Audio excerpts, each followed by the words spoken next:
So anyway, this is Pat. Everybody say hi again to Pat. I'm going to take this off so I don't sound like a New York subway train announcer, but I thank you for wearing your mask and appreciate everybody coming out today. Chris, you want to come up? I have a co-conspirator here, but my name is Pat BLASHILL. The name of our book is Texas is the Reason. I'd like to thank my publisher for putting up with me, and I really want to thank Waterloo Records, especially Corey and Don for helping get this together. I used to come to this store and read the little notices on underneath the records and find things that I've never heard of, and found some really great stuff here. So it's really cool to be back here. Chris and I are going to talk about some of these pictures that are here in front of you, and you can see some of them back on that monitor back there too. We're going to tell a few stories. I'm going to try to persuade Chris to tell some stories, and then we'll Stop telling stories. One or two. Yeah, I'll just bite you. I'll just bite you if you just go on too long. But I would just like to say a couple of things about how this came together. I had these pictures in my files on the shelf of rooms that I was living in for 30 years, and I finally got around to making a book out of it. But back when this all started, I don't think I really knew what I was doing when I started taking these pictures, and I really didn't know anything about making a photo book when we started putting the book together, which was funny because I'd been listening to a lot of punk rock, and I'd been looking at photo books since I was 12 at the Austin Public Library, which I guess is over here now. That's really how I learned photography, but I didn't really know what I was doing, and it was kind of a labor of love. I found myself in the middle of an amazing local music scene, an underground music scene. I started making friends, and then I, for some reason, started taking pictures of every single aspect of the scene, including people's shoes and their trashed living rooms and their rooms, but a lot of stuff that happened off stage. I just totally invaded Chris's house that he lived in behind Weed Corley Funeral Home. You were just one of hundreds, so. Yeah, I didn't take it personally, but I mean, it was, I just sort of, in some cases, really invited myself into these situations, and it was kind of weird and obsessive, I think, to want to photograph all these different aspects of this world. I couldn't help myself, and when I started, I wasn't very good. I think I got better. Like a lot of the bands I was photographing, we kind of learned as we went. We got better. We just continued. We just kept going until we were a little better. But when the book came out, after looking at these pictures for all these years, the thing that kind of shocked me was that I was really in people's faces. I got really close to people, and sometimes I think in some of the pictures, there's a picture up here of the Butthole Surfers Paint. It looks like I was sitting on King's shoulders. I was like on the drummer's shoulders. I was so close, and I don't know why I thought I could do that. Well, there was no line between the band and the audience and the photographer. There was no line. That was what made the punk scene different than everything that came before it. Is like we're all part of the same thing, except some of us are on stage right now, and you weren't at rehearsal last week. But other than that, we're all the same. And what are you doing? And what you were doing was taking pictures. Yeah, but I think that I wouldn't have been able to do some of that without the big boys as a model. You guys made that happen, and you said something about it almost every show, and you encouraged people to just do it and do what they wanted to and form their own bands. But I didn't realize that maybe you also, even though I wasn't a musician, that probably helped me to understand, yeah, you can get up on stage too. Well, that was the thing about the punk scene when I got there. I always talk about, like, by 1978, there's me in my bedroom with a guitar and Van Halen at the Irwin Center and fucking nothing in between. And the common knowledge, unspoken knowledge, was that you can't be a photographer, you can't be a musician. They're from New York or somewhere. They're not some fat kid in Texas, for sure. And then I stumbled into Raoul's, where the model was like, it doesn't even matter if you're good, as long as you have something to say and you're willing to get up there and do it. Just do it. And it was so welcoming and encouraging. They went, okay. I mean, literally, I went to see the second or third show I ever went to see at Raoul's, Standing Waves, with Tim Kerr and Beth. And Tim said, I wonder what it takes to play here. And I walked over to one of the guys who ran the place, who I knew because his son played football with one of my brothers. I said, what does it take to play here? He said, when do you want to play? And held up the calendar. I went, we have to start a band.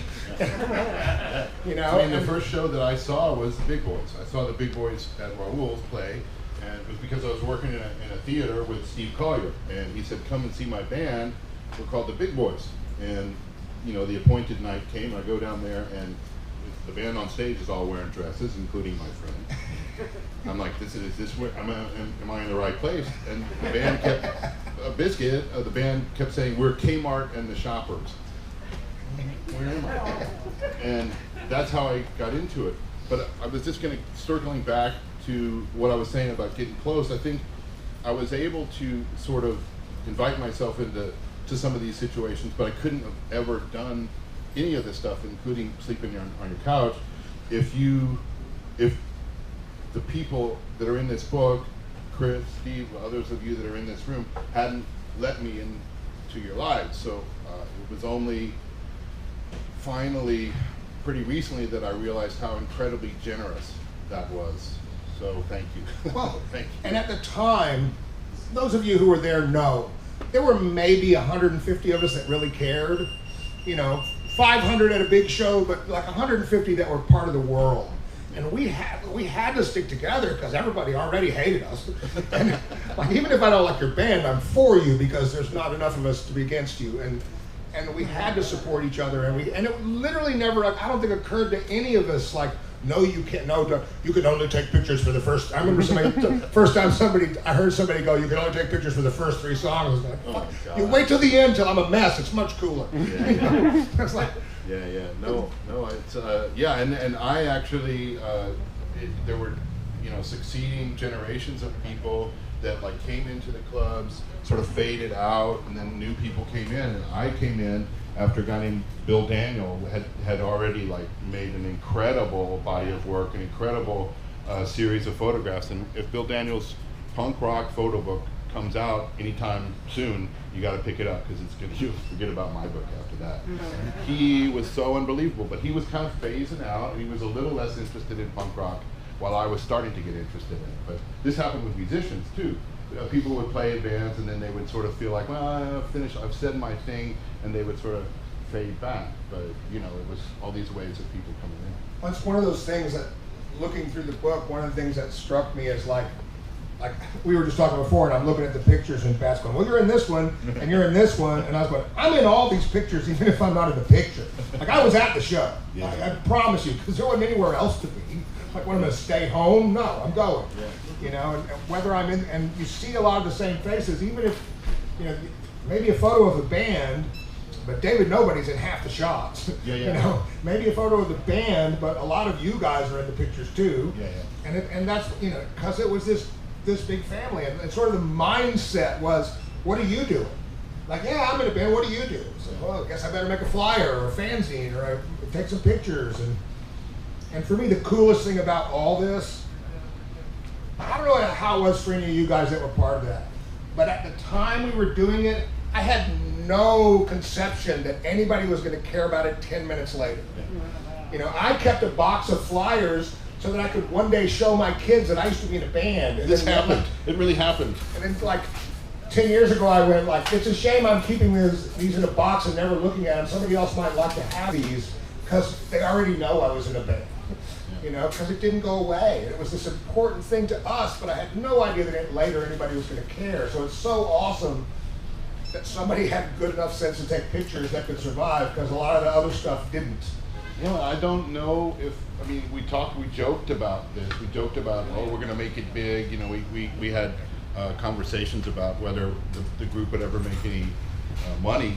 But I don't know if anybody in Austin really thought that they were going to like go to New York and be famous. But I mean, I think that one thing that we sort of understood was like what you're saying. Everybody played a role, and the people in the scene could be like designers or just really cool personas out in the middle of the audience, you know. And that was their part of the scene. So everybody did really kind of play a part. Daniel knew he was going to be famous. Daniel's an exception.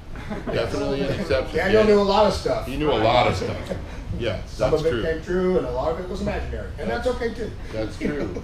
But I mean, I think that the big mistake that I made over the years, in between this time and say 2013 when I started to put the book together, was I kind of thought, well, you know, not that many people in Austin became famous, so like people won't care. But this is totally wrong. And it took a few people that I met, other editors and other book people and photographers, to make me realize that even if, you know,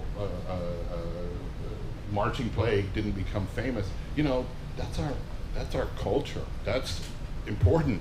So it's been a process of understanding and really trying to focus not just on my pictures, but other people's pictures and posters and what was produced in this time, besides the music, all of which deserves, you know, recognition. But you know, it's important, even if you know, it didn't become top 40. Hey, Chris did get a gold record in Junkyard. Yeah, later, you know, yeah. And the Butthole Surfers sold a lot of records. Yes, and I want to get back to that because they did have some amazing success. Of all the people, who would have thought that the Butthole Surfers would have? Well, and that's one of those weird things, like top 10 hit, yeah. I met a bunch of guys from Seattle in 1988, living in Los Angeles. My band didn't have a record out yet. It had been years since the Big Boys and Poison 13 were in the rearview mirror, and I started running into guys from Soundgarden and from guys that became Pearl Jam, and they all kept wanting to talk about Poison 13. Oh my God, Poison 13! Oh my God, like, you know who that band is? People didn't even really like us. But what we didn't know is this band from Seattle called the U-Men, who spent 2 or 3 weeks hanging out in Austin one summer. 2 or 3 weeks? It was like 2 or 3 months. No, the band didn't run very good. But when they went back to Seattle, they took our first record and this first Scratch Acid record, and those records were seminal in that Seattle scene. I didn't know. We never went there. Yeah. You know, and one of the cool things about the internet is that when it, you know, starting around 2000, stuff started bubbling back up that we would have never known. I would have never known about that. I would have never seen the impact that things that I thought I was doing just for fun, especially Poison 13, but Big Boys too. And then you start hearing this cult of the offenders out there. Yeah. And like, yes, the Butthole Surfers got, like, people know about them because they're fucking weird to the end. Yeah. But you know, it's hearing about Scratch Acid, and people are going, oh my God, that band, oh my God, like, really, you know them? And now people are, you know, fanatical Scratch Acid fans who weren't born when they broke up. Yeah. And that's awesome. Yeah. You know? None of them know who the original first singer was. They all think it was something. Yeah, they don't know that they were Yeah, called they don't Toxic know. Shock first. Yeah. Yeah. Well, yeah, and it's, of course, there's a lot of people that insist, you know, that this band was actually there and this guy actually was in the other band. You know, there's people that are sort of like It was fairly probably fluid. bigger experts than I am. It was all fairly fluid. Yeah, but I mean, you know, it was all important in a way that I didn't understand. So I had some learning to do as I put the book together, and I had a different book in mind when I first put it together. So yeah, I mean, I think for me, it would be cool if we could just talk about some of the pictures here, some of the pictures maybe that are on the screen back there, and then we can open it up to questions from some of you. And I guess since we mentioned it already, I would just say, and of course you guys, if you want to come up, I'm being a high school teacher here, but come up and see some of the pictures if you want to. There's a picture here of Poison 13, and I was always amazed that Poison 13, the band, actually said, well, we weren't that popular in Austin. People didn't know us, and I thought that was amazing because I thought Poison 13 was amazing. I thought they were this just, you know, ingenious mix of like rockabilly, amazing tattoos, horror films. I don't think anybody had ever done it, and I don't think anybody did it since. But this picture that I took of you guys was one night when you were making your video. That was an interesting night because Yeah. it was a Saturday night and there was nothing to do in Austin that night. There were no shows. So me and Bill Anderson and Mike Carroll all took acid and were hanging around our house. And then Tim and Jim, our drummers, showed up with Tim Hamlin going, we've got a camera, we want to shoot a music video. Okay, so we took some more acid. And the entire music video, we're just tripping balls. Yeah, which I found out like 3 years ago. Nobody told me, nobody offered me any acid. Yeah, I'm pretty sure it was Bill Anderson on acid who decided at 3 in the morning it was a good idea to dig a grave in my backyard that was well lit, and then bury Tim in Or it, bury and Tim have in him it. come out like, My landlord lived next door in the house next door. That seemed like a good idea. It was a smaller town then. This was the same. This was the house that you lived in behind Weed Corley Funeral Home, and there was also an encounter of somebody who's in the room with Glenn Danzig at a party one night there, where this person, who shall remain unnamed, was torturing Glenn Danzig endlessly about how he must have been a Kiss fan. You must love Kiss. This was not an insult. It was not intended as an insult to Danzig or to Kiss, but Danzig was very. He denied it. He wasn't having it. He wasn't having it. So naturally, my friend continued and just kept saying, "You must be into Kiss." So this was a pretty notorious house, and I met a lot of people. This is where I got to know Mike Carroll a little bit, Ash, who wrote an essay in the book. But this house was just amazing. And actually, I might have been mistaken earlier. It may not have been the human that stayed for 3 months, but it was Tales of Terror that stayed for 3 months. Their van One broke summer. down, and every time somebody at Berkeley would send them sheets of acid to sell so they could get the money to fix the van, and then they would sell all of the acid, and then we would all go down to El Arroyo and drink pitchers of margaritas until all the money was gone. And, eventually they got jobs. They weren't really on tour anymore. I think that I don't have a picture from Woodchuck here, but the pinnacle of that summer was this festival Woodchuck. It was outdoors, and Tales of Terror was there. You guys were playing, and Michael Corcoran insists that was the birth of grunge, because that's where like all this stuff came together. Those guys played. Everybody was high on love, high on love, At least love. Yeah. and this it was this kind of collision of blues and punk, and It's all day, all night, amazing bands played. There's a picture, I think there's a picture of Doctor's Mob in there with Steve wearing shorts because it's outside at 150 degrees. yeah, an unfortunate decision. But I do remember that whoever was doing the sound, and I can't say who it was now, they were cooked. They had been doing sound since 10 o'clock in the morning. It was 6 in the morning and the sun was coming up, and Tales of Terror still wanted to play. Because they were also on acid. They played their set as the sun came up while they dismantled the PA, which was the perfect. We now know it's over. Yeah. There were people actually from Tales of Terror. They were what was this? It was like a giant a leap. I mean, it was what do you call that? Like a cliff to jump off. Yeah, it was like Hamilton's pool, only twice as deep. And there was a guy in Tales of Terror that like took a running jump with a tall boy beer in his hand, and he made sure that as soon as he jumped off and launched himself into the air, he popped the top and started trying to drink it before he hit the water. That was the order of the day. But yeah, that was 1984, I think. No, 85. That was the Woodchuck 85. Yeah. Yeah. So we got a little distracted from Poison 13, but yeah, I heard the same stories from Tim Curry. People from Mudhoney said to him, Poison 13 was super important to us, and so you guys basically started grunge. I don't get any royalty checks, so it's fine. That's it. I think I could go for a second over to the picture that's below Poison 13. It's a picture of the Dicks at Voltaire's basement. We have at least one eyewitness in the house of what a fire trap Voltaire's was. What a dangerous place. Second most dangerous club in Austin after the Vault. A basement with one door on the street level and metal stairs going downstairs to where people played. There was a Hickoid show where the Hickoids brought bales of hay in to surround them, and then their guitar player was flicking cigarettes at the bales of hay. Yep.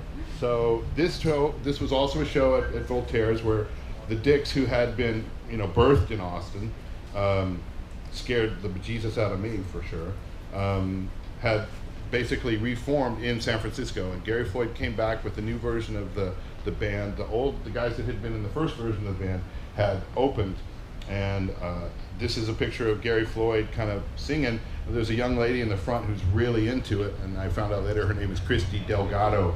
But I was always kind of terrified of the Dicks, so I didn't photograph them as much as I should have.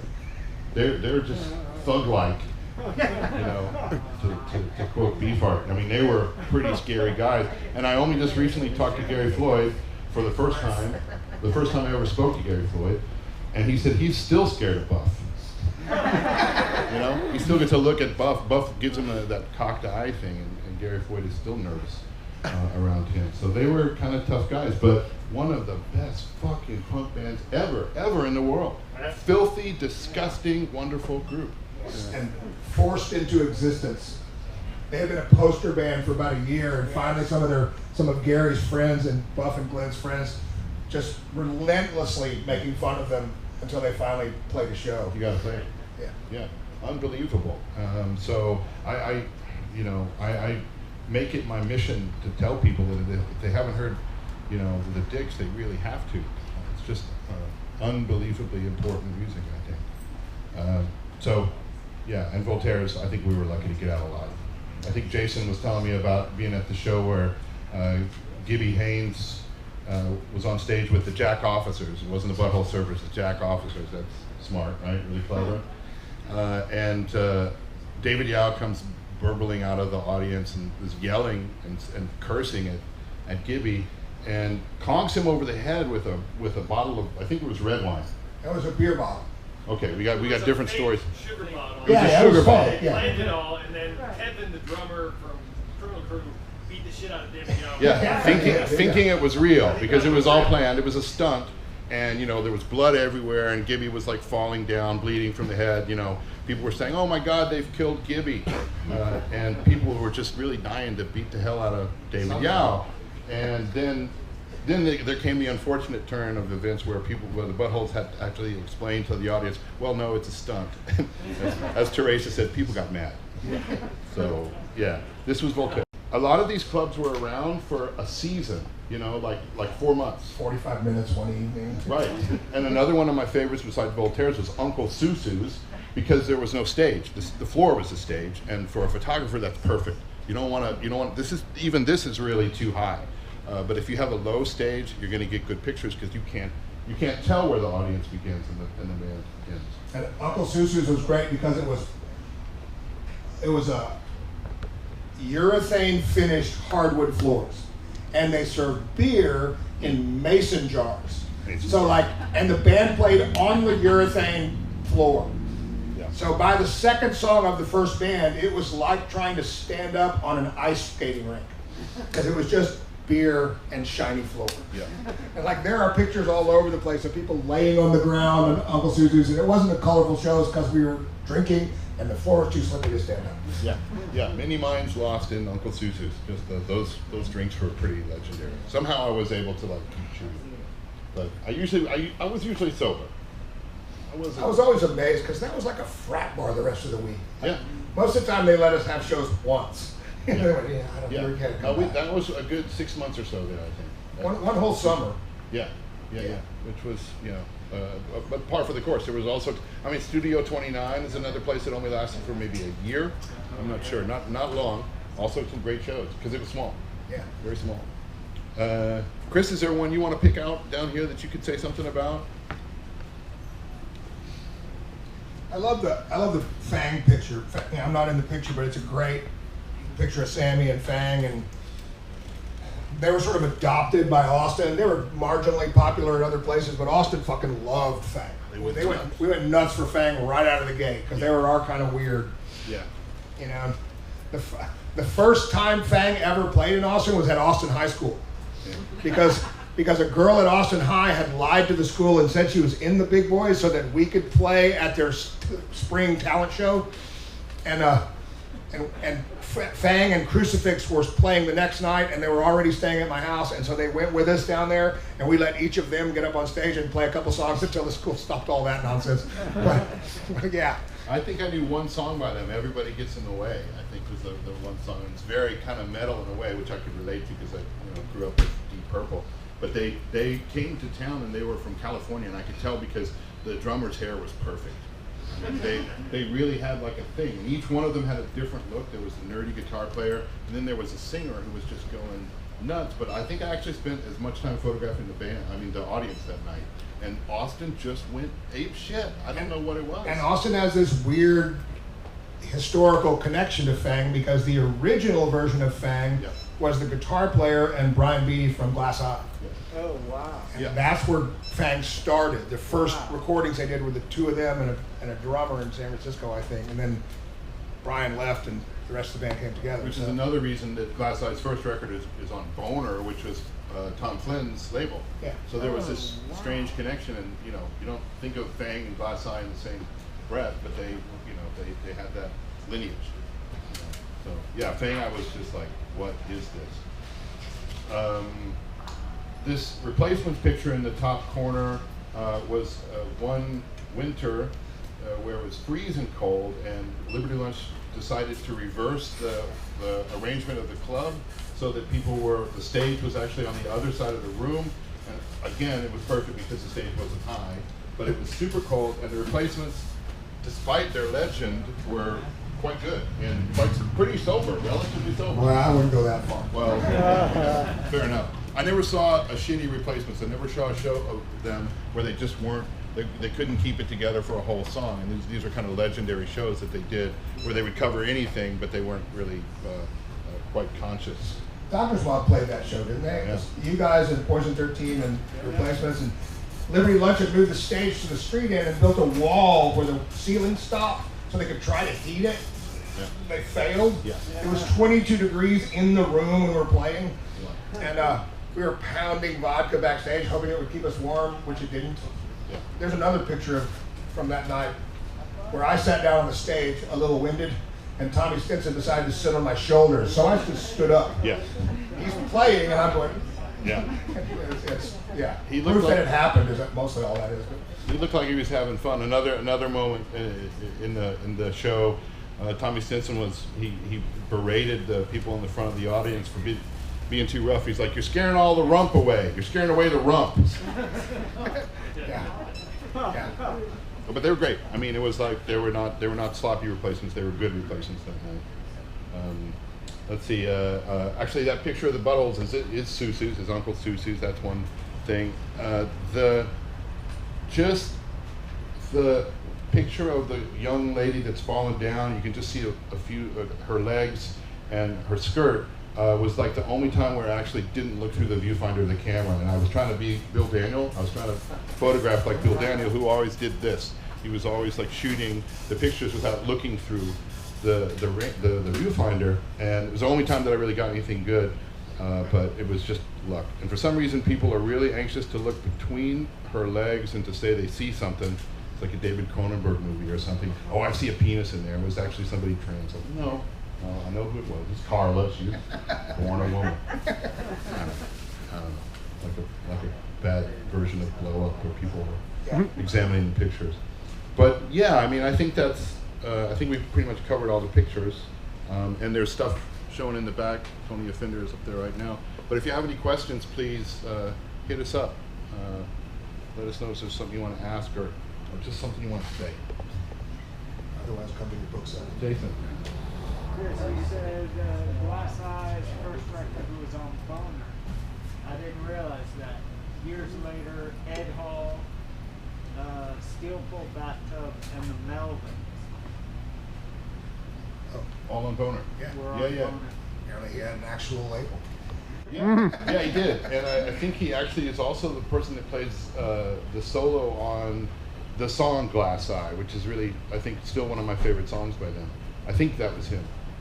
So yeah, there was this weird San Francisco punk rock connection with Glass Eye, and Glass Eye was just a completely singular group. I don't know that they were like anybody else, so it was funny to think of them as connected to anybody at all.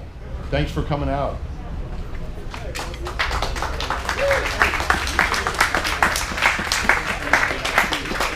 All these shows for sure. Yeah, and did you also have a big stash of posters that Claire LeVay scanned? I mean, that's so important. Thanks for letting her do that. I had boxes and boxes of posters. I had all these Dick's posters when they were the poster band. It was gay male porno, and they put it on the drag. So I'm funny. a UT's freshman yanking down Dick's off the drag. Yeah, those posters were like everybody with a gun gets in half price. And they, so their intense. debut was at Armadillo. the Armadillo, I was and that there. was my 21st birthday.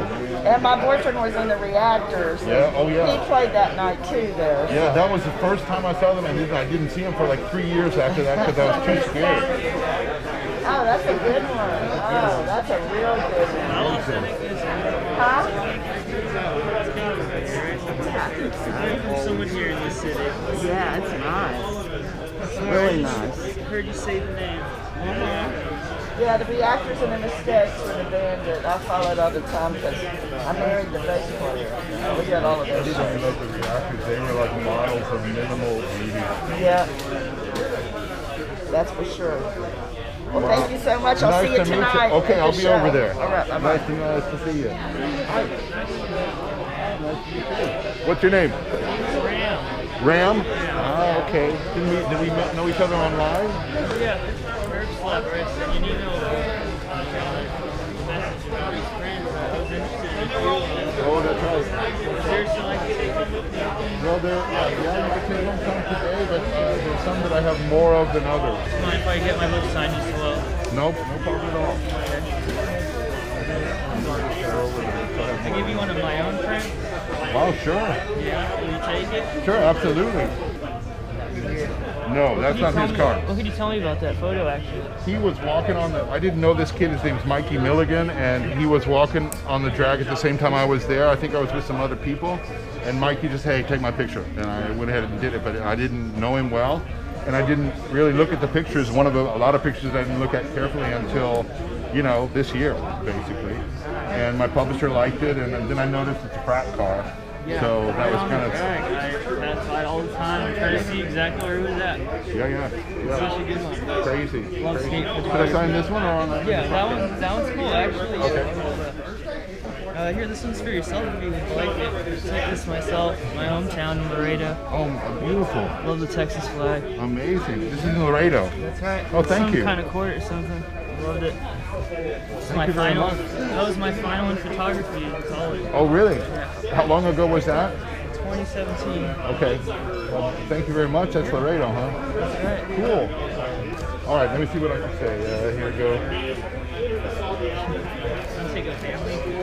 And I'm kind of jealous of your poster here. That's like, I'm really glad to hear that you know. Part of my identity. Yeah, well, All these stories. are you a musician too? I play, but no band. Maybe someday. All right, let me know when you get something together. I want to hear it. All right. Nice to meet you. Nice to meet you. Hi. Thanks for sharing some of the stories today. It's awesome. My pleasure. What's your name? Eloy. Eloy, E-L-O-Y. Okay. E-L-O-Y. Okay.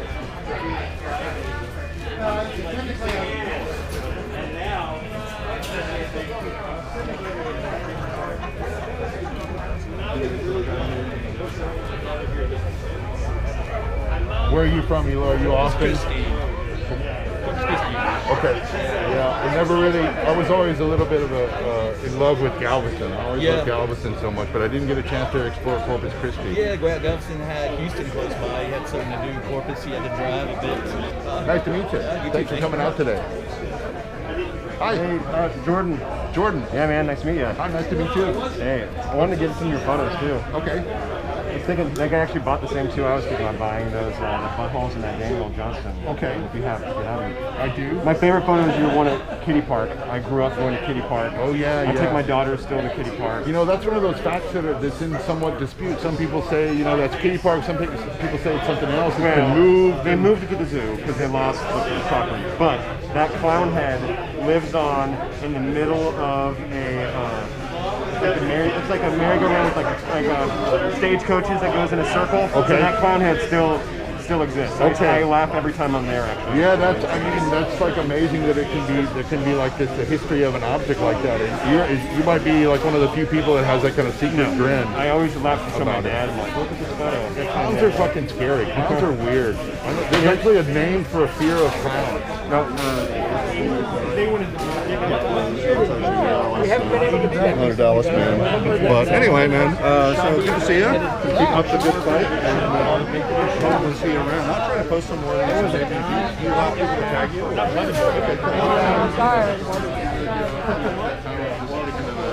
Buttholes like blue, but we went to Taco Cabana, and I always love it. Yeah, you know, I emailed you years ago about getting Taco Cabana for.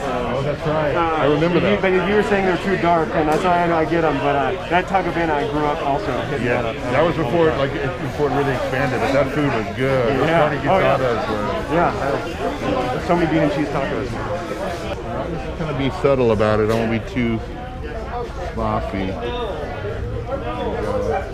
Thanks, man. You're welcome. It's nice to finally meet you and get some of your prints.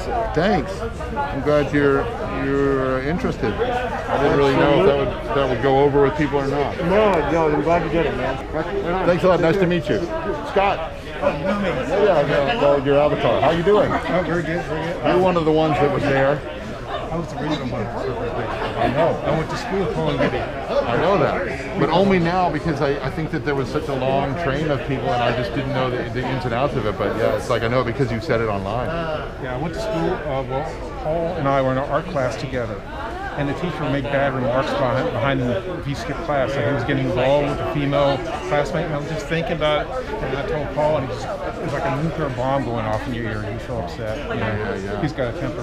Yeah, I mean, but he was a guy who acted like an advisor to me because he was 2 years older than me. Yeah. So he could say, if you take this class from this teacher, this is what you're going to learn. Oh, wow. Because he was that far ahead. I trusted him more than I talked. Yeah, that makes sense. Paul is a super smart guy. He was like, he really was well, it's hard to say he's like the genius in the group. I mean, him and Gibby both, but Paul is, he's like an evil mastermind. Super. I don't know, that much about like where he comes from except for what I've read. But I mean, those guys were. I always thought they were super sophisticated, and a lot of people just thought they were making pee-pee jokes. But I was like, no, they really know exactly what they're doing. Yeah. So, and I guess maybe you saw that. Social commentary. Yeah. Penis commentary. Yeah. So nice to meet you. It was nice to meet you too. Because the funny thing was they liked a different picture. They liked a different picture than I did, and they didn't use that one, and it's really difficult to print. But it's my favorite. It's the one that I like. So, would you sign my book? If there's a picture that you would like to, because maybe it's the one that you were in there, but I'm trying to get as many people as I can to sign my book that were like there. That was at, but I'm not in the photo. Like, because I was living in Dallas when this was going on. Yeah. Much to my chagrin. But that's how I know Bill Daniel, because I knew his little brother, Clay, and then I got to know Bill, and Bill and I were the same age. Yeah. So Bill was such a genius. He was really influential. Now she had that hair that could alter out. Do you still shoot? Yeah, I do. I mostly shoot like, my family and things and Vienna. I don't really shoot too much music, but when I get a chance to, I love shooting music. Once a week if I can, man. Yeah, at least. I'm most interested in that, in the way that people interact, this one, because this dog stole the sheets from me when I stayed in the house. Please, that sounds good. I know Mark Farner.